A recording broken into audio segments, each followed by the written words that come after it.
இமாம் மெம்பருக்கு ஏறும்போது இங்கே வராமல் லேட்டாகி வரக்கூடிய சகோதரர்களிடம் கேட்கிற, நீங்கள் கோபப்பட்டாலும் பிரச்சனை இல்லை. இந்த கேள்வியின் யதார்த்தத்தை நீங்கள் கபரிலே புரிவீர்கள்.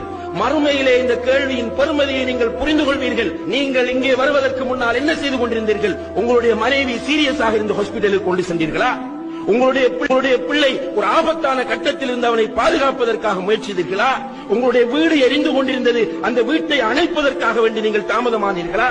இப்படியான காரணங்கள் இருந்தால் ஜும்மாவுக்கு வருவதற்கு நீங்கள் தாமதிக்கலாம். வீட்டிலே சும்மா உட்கார்ந்திருந்தவர்கள் அனைவருமே நிச்சயமாக அல்லாஹ்விடத்திலே கடுமையான கேள்விகளுக்கு உட்படுத்தப்படுவீர்கள் என்பதை மறந்து விடாதீர்கள்.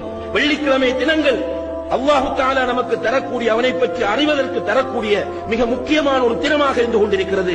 இந்த தினத்தை வீணாக்கக்கூடியவர்கள் கபரிலே மன் ரப்புக்க என்று கேட்கும் போது அங்கே இருந்து கொண்டு அலறுவதால்,